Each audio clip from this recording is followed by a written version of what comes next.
जिनका परम पावन चरित जल निधि समान अपार है। जिनके गुणों के कथन में गणधर न पावे पार है।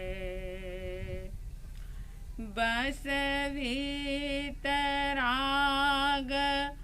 विज्ञान ही जिनके कथन का सार है। उन सर्वदर्शी सन्मति को वंदना शतबार है। उन सर्वदर्शी सन्मति को वंदना शतबार है।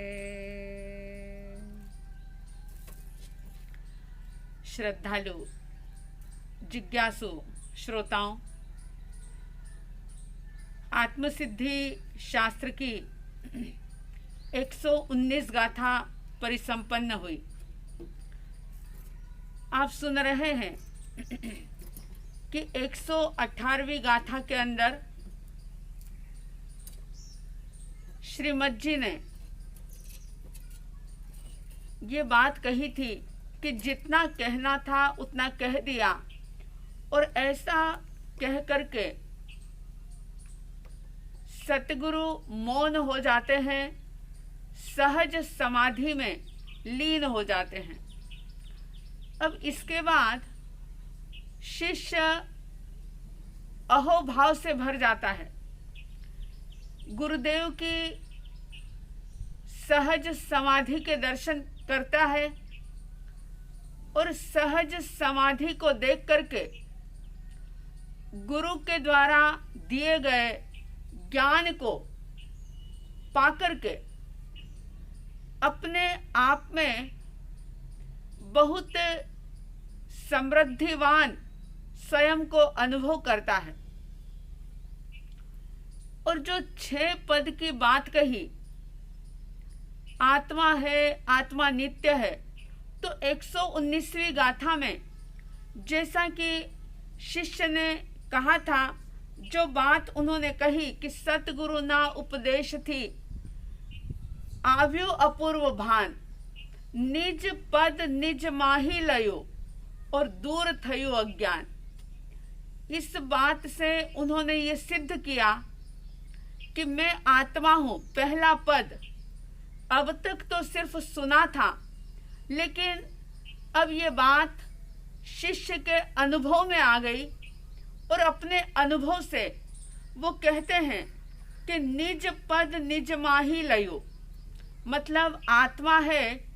इस बात को सिर्फ सुना ही नहीं, लेकिन सुन करके स्वयं ने चिंतन किया, मनन किया, पुरुषार्थ किया, अंतर्मुखी बने, और अंतर्मुखी बन करके उन्होंने ये अनुभव किया कि आज तक जो मैं देह को, शरीर को, इंद्रियों को अपना मान रहा था, मैं मान रहा था, आज मुझे ये बात समझ में आ गई कि मैं इन सब से भिन्न चेतन तत्व आत्मा हूँ। अब 120वीं गाथा में वे आत्मा की नित्यता का अनुभव करते हैं, यानी दूसरा पद उनके अनुभव में आता है। ज्ञान प्रकट होता है कि आत्मा नित्य है, आत्मा अजर अमर अविनाशी है। तो 120वीं गाथा में कहते हैं, भास्यो निज स्वरूप ते शुद्ध चेतना रूप अजर अमर अविनाशी ने देहातीत स्वरूप। रोम रोम प्रसन्नता से उछल रहा है, रोम रोम से अमृत की धारा बह रही है। मानो बरसों से भिखारी बने हुए किसी भिखारी को धन का, वैभव का खजाना मिल जाए और एक पल में उसके सारे जीवन की गरीबी, सारा भिखारीपना, दरिद्रता दूर हो जाए, तो सोचो उसको कितनी खुशी होती है। उससे भी कई गुना ज़्यादा खुशी शिष्य के मन में हो रही है। और वे 120वीं गाथा के अंदर अपने भाव प्रकट करते हुए कह रहे हैं कि भास्यो निज स्वरूप थी, भास्यो निज स्वरूप ते शुद्ध चेतना रूप। भास्यो यानी अनुभव में आया, देखा नहीं, कहा, जाना या समझा नहीं, लेकिन अनुभव हो गया। भास्यो यानी अनुभव हुआ। क्या अनुभव हुआ? निज स्वरूप, निज का जो स्वरूप है। और एक बात याद रखना कि जो जिन का स्वरूप है वही निज का स्वरूप है। जब इस बात की श्रद्धा होती है कि निज को पर से अलग किया जा सकता है, चाहे इस देह के साथ आत्मा है, इस देह के अंदर आत्मा है, लेकिन आत्मा बिल्कुल अलग है और ये देह, ये शरीर बिल्कुल अलग है। जैसे आप सब देखते हैं कि जो नारियल होता है, नारियल का छिलका जो बहुत सख्त होता है, कड़क होता है, कठोर होता है, वो छिलका और उसके अंदर रहा हुआ नारियल, खोपरा, ये दोनों बिल्कुल अलग होते हैं। लेकिन जब तक उसके अंदर पानी होता है तब तक वो एक मेक लगते हैं। जब उसका पानी सूख जाता है तो चाहे छिलका अलग ना भी किया, उसको आप ऐसा बजा करके भी देखते हैं तो अनुभव में आता है कि ये नारियल बिल्कुल अलग है, छिलका बिल्कुल अलग है। लेकिन पानी है, जब तक ऐसा महसूस नहीं होता। अगर आप उसको तोड़ भी लेते हैं तो भी वो नारियल छिलके के साथ जुड़ा हुआ होता है और बड़ी मुश्किल से, बड़ी सावधानी के साथ उस खोपरे को, नारियल को, गोले को निकाला जाता है। ठीक इसी प्रकार से आत्मा और शरीर बिल्कुल अलग है, लेकिन जब तक अज्ञान का रस है, आसक्ति का रस है, पानी है आसक्ति का, जब तक राग द्वेष का जल है, तब तक इस जीव को, जीव और शरीर, देह और आत्मा दोनों एक भाषित होती है। मगर जैसे ही जिन वाणी पर श्रद्धा होती है, सतगुरु देव का सानिध्य मिल जाता है, तो ये बात समझ में आ जाती है। और जब बात समझ में आती है, सबसे पहली बात तो है श्रद्धा होना कि हाँ, जिन वाणी कह रही है, मेरे परमात्मा ने कहा है कि तू शरीर नहीं, तू आत्मा है, शरीर से बिल्कुल अलग है। ये बात पहले श्रद्धा में आए। और जब श्रद्धा होती है, जैसे हाइड्रोजन और ऑक्सीजन H2O, इससे पानी बनता है। अब अगर कोई पानी में से ऑक्सीजन को अलग करना चाहे, क्योंकि उसमें हाइड्रोजन ऑक्सीजन दोनों है, अब अगर कोई व्यक्ति ऑक्सीजन को पानी से अलग करना चाहे तो पहले तो उसे ये विश्वास करना पड़ेगा कि हाइड्रोजन अलग है, ऑक्सीजन अलग है, हाइड्रोजन का गुणधर्म अलग है, ऑक्सीजन का गुणधर्म अलग है और दोनों बिल्कुल अलग है। इनको एक दूसरे से अलग किया जा सकता है। पहले तो ये विश्वास करना पड़ेगा और विश्वास करने के बाद जो रसायन शास्त्र के शिक्षक होंगे उनके पास जाकर के उस विधि को सीखना होगा कि पानी से ऑक्सीजन को कैसे अलग किया जाए, ठीक इसी प्रकार से देह और आत्मा ये अलग है, ये पहले विश्वास करना होगा और फिर शरीर के साथ रही हुई आत्मा को कैसे जुदा जानना, कैसे मानना, कैसे अनुभव में लाना। इसके लिए सतगुरु देव का सानिध्य, उनकी आज्ञा का पालन, जिन वाणी पर श्रद्धा, ये सब चीजें बहुत जरूरी होगी, तभी हमारी ये यात्रा संपन्न हो पाएगी। तो शिष्य कह रहे हैं कि भास्यो निज स्वरूप ते शुद्ध चेतना रूप, मेरी आत्मा बिल्कुल शुद्ध है। चेतना रूप, चेतना का मतलब होता है ज्ञान, यानी जितने भी आत्म प्रदेश हैं वे एक एक आत्म प्रदेश के अंदर अनंत अनंत ज्ञान भरा हुआ है। जब ये जीवात्मा निगोद के रूप में रहती है, बिल्कुल जड़वत रहती है, लेकिन जड़वत रहने के बावजूद भी उसका ज्ञान खत्म नहीं होता, आवृत हो जाता है, उसके ऊपर आवरण आ जाते हैं, लेकिन ज्ञान भीतर में मौजूद होता है। तो शिष्य ने कहा कि भास्यो निज स्वरूप ते शुद्ध चेतना रूप, शुद्ध है मेरा चेतन, मेरी आत्मा बिल्कुल शुद्ध है। शुद्ध किस प्रकार से है, आप देखते हैं कि जैसे आकाश जिस पर बादल आते हैं जाते हैं, कभी आकाश काला नजर आता है, कभी नीला नजर आता है, कभी आकाश के अंदर इंद्रधनुष दिखाई देता है, बादल आते हैं जाते हैं, बरसात होती है, धूल मिट्टी उड़ती है, लेकिन बादल के मेघ के आने जाने से आकाश के ऊपर कभी भी मलिनता नहीं छाती। कितनी भी धूल मिट्टी उड़े, दूर से देखने में ऐसा लगता है कि आकाश धूमिल हो गया, धुएं से आच्छादित हो गया, मेघ बादल उसके ऊपर छा गए, लेकिन थोड़ी देर के बाद आप स्वयं देखते हैं कि आकाश बिल्कुल शुद्ध है, बिल्कुल साफ है। बादल आते हैं जाते हैं क्योंकि वो सब आने जाने वाले हैं, लेकिन आकाश तो फिर भी रहता है और शुद्ध रूप में रहता है।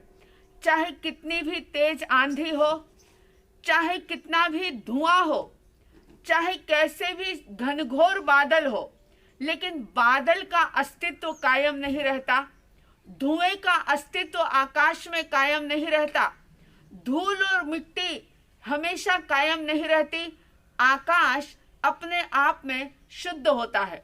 इसी तरह से चेतना जो है, आत्मा, वह भी बिल्कुल शुद्ध है, बस अनुभव करने की आवश्यकता है। जब हम अपने आप को देह रूप मानते हैं, जब हम अपने आप को पापी के रूप में स्वीकार करते हैं, तो भीतर में एक ग्लानि होती है। हम अपने आप को अशुद्ध मानते हैं, लेकिन जब हम ये पक्का दृढ़ निश्चय कर लेते हैं कि जैसा जिनेश्वर का स्वरूप है, जिन का स्वरूप है, वैसा ही मेरा स्वरूप है, जैसे जिनेश्वर देव है, सिद्ध परमात्मा है, वैसा ही मेरा भी आत्मा है, बस कर्मों का भेद है। अगर मैं ये कर्म निर्जरित कर दूं तो मैं शुद्ध बुद्ध और चैतन्य पना जो है मेरा, वो प्रकट हो जाएगा। तो शिष्य ने कहा कि भास्यो निज स्वरूप ते शुद्ध चेतना रूप, और कैसा है वो स्वरूप, तो दूसरी लाइन में बता दिया, अजर अमर अविनाशी ते, अजर अमर अविनाशी ने देहातीत स्वरूप। वो आत्मा अजर है। जर का मतलब होता है जीर्ण होना या वृद्धावस्था आना, बुढ़ापा आना। शरीर का बुढ़ापा आता है, आत्मा का नहीं आता। लेकिन अज्ञानता ये होती है कि शरीर के कमजोर होने पर हम अपने आप को कमजोर मान लेते हैं। शरीर मोटा हुआ तो हमने सोच लिया कि मैं मोटा हो गया, शरीर पतला हुआ तो सोचा कि मैं पतला हो गया, मैं कमजोर हो गया। ज्ञानी कहते हैं तू तो अजर है, तेरे अंदर तो जीर्णता का समावेश ही नहीं है। शरीर के जो परमाणु पुद्गल हैं वे बनते बिगड़ते रहते हैं। शरीर दिन भर में अनेकों पुद्गल ग्रहण भी करता है और छोड़ता भी है, यानी जीर्ण भी होता है, ताकतवर भी होता है। ये पुद्गल का धर्म है। लेकिन इन सब के बावजूद तो आत्मा जो है वह तो बिल्कुल अजर है। एक भी आत्म प्रदेश कभी भी कम नहीं होता और ज्यादा नहीं होता। कितनी बड़ी बात है ये कि चाहे निगोद में हो, चाहे सिद्धालय में हो, चाहे ये जीवात्मा नरक में हो, चाहे जानवर के रूप में हो, चाहे मनुष्य का शरीर मिला हो, चाहे देवलोक का देव बना हो, लेकिन आत्म प्रदेश एक भी कम या ज्यादा नहीं होता। जीर्ण होने का स्वभाव शरीर का है, पुद्गल का है, आत्मा का नहीं। इसलिए अजर है। अजर अमर, मरता नहीं। देह मरता है, पुद्गल परिवर्तित होता है, लेकिन आत्मा कभी भी मरता नहीं। वो अमर है, यानी मृत्यु से दूर है, मृत्युतीत है। और कैसा है तो बता दिया, अजर अमर अविनाशी। आत्मा का कभी नाश नहीं होता। शरीर का नाश होता है और नाश भी क्या होता है, परिवर्तन होता है।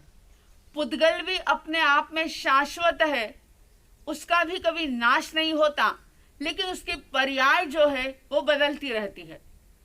तो कहा कि तू तो अजर है, अमर है और अविनाशी है। अविनाशी यानी तेरा कभी नाश नहीं होता। ये बात कोई कपोल कल्पित बात नहीं है, हवा में लहराने वाली कोई बात नहीं है। ये बात अनंत अनंत वीतराग भगवान ने अपने श्रीमुख से फरमाई है। अब सोचो तो सही कि जब हमें इस बात पर गहरी श्रद्धा होती है कि मेरा स्वरूप जिनेश्वर जैसा है, मैं अजर हूँ, मैं अमर हूँ, मैं अविनाशी हूँ, मैं देहातीत हूँ, यानी देह से परे हूँ। मैं कपड़े के फट जाने पर शरीर नहीं फटता, कपड़े के मेले हो जाने पर शरीर मेला नहीं होता।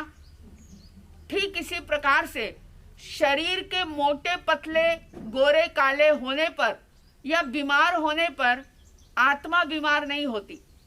आत्मा बिल्कुल अलग है, बिल्कुल जुदा है शरीर से। वो तो शरीर का स्पर्श भी नहीं कर सकती। ऐसी है ये आत्मा। मृत्यु जब आती है तो आयुष्य कर्म खत्म होते ही ये शरीर छूटता है और आत्मा जो है वो अपने अगले गंतव्य के लिए प्रस्थान कर देती है। लेकिन जो लोग इस बात को नहीं जानते वे रात दिन भयभीत होते हैं, आर्त ध्यान करते हैं।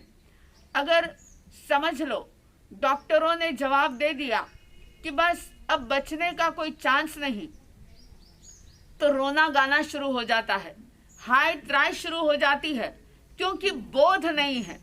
अगर ये बोध हो जाए कि मैं तो मरता ही नहीं, बड़ी अच्छी पंक्तियां है वो, जो मरता है वह तू नहीं है, जो जन्मे वह भी तू नहीं है, जो मरता है वह तू नहीं है, जो जन्मे वह भी तो नहीं है।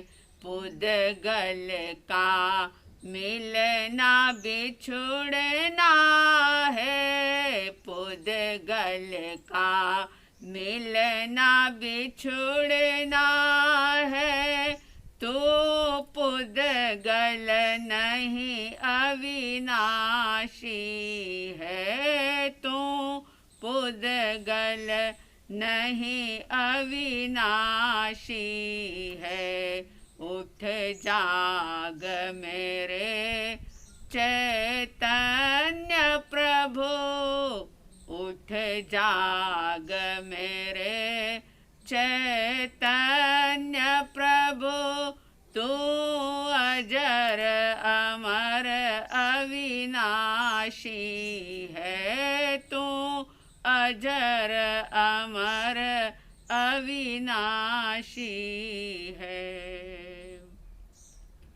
ये बात सिर्फ कानों से ही नहीं सुननी है, इसे प्राणों से सुनकर के महसूस करना है। थ्योरिकल रूप में सुन ली, पढ़ ली, लेकिन जब तक प्रैक्टिकल नहीं होगा, ये पक्का विश्वास नहीं होगा, तब तक भय दूर नहीं होगा। फिर चाहे 50 बार बोल लो कि लाखों वर्षों तक जीऊं या मृत्यु आज ही आ जावे, ये सिर्फ बोलने तक सीमित हो जाएगा। अगर सचमुच अपना स्वरूप, आत्म स्वरूप अजर है, बुढ़ापा नहीं आता इसको, ये जीर्ण नहीं होता, अमर है यानी इसकी मृत्यु नहीं होती, और अविनाशी है, इसका कभी नाश नहीं होता। आप सोचो, अगर ये बात हमारे अनुभव में आ जाए, पक्की श्रद्धा हो जाए, तो फिर भला भय कैसा, कैसा प्रसन्नता के साथ जीवन बीतेगा, कैसा आनंद के साथ हर पल व्यतीत होगा। फिर चाहे कर्म का उदय कैसा भी हो, चाहे शरीर में पीड़ा हो गई हो, कैंसर हो गया हो या अन्य कोई बीमारी हो गई हो, मगर फिर भी भय नहीं होगा कि शरीर जीर्ण हो रहा है, मैं तो इसको जानने और देखने वाला शुद्ध चेतना हूँ, आत्मा हूँ। इस बात पर दृढ़ आस्था और विश्वास होगा, अनुभव होगा, तो शिष्य ने विश्वास करते हुए, अनुभव करते हुए ये बात इसके अंदर ये बताई कि आत्मा नित्य है। ये मैंने सुना था, लेकिन विचार करके मुझे ये बात अनुभव में आ गई। तो 120वीं गाथा में आत्मा की नित्यता की बात, की अनुभव की बात शिष्य ने कही, और उन्होंने कहा, अजर अमर अविनाशी ने देहातीत स्वरूप, मेरा ये स्वरूप जो देहातीत है, देह से अलग है, शरीर से बिल्कुल जुदा है। इस प्रकार से ये 120वीं गाथा संपन्न होती है। आप सब इस आत्म स्वरूप का अनुभव करने का पुरुषार्थ कर सके, ऐसी साध्वी द्वय की तरफ से हार्दिक हार्दिक शुभ मंगल भावनाओं के साथ जय प्रभु महावीर, जय गुरु आनंद।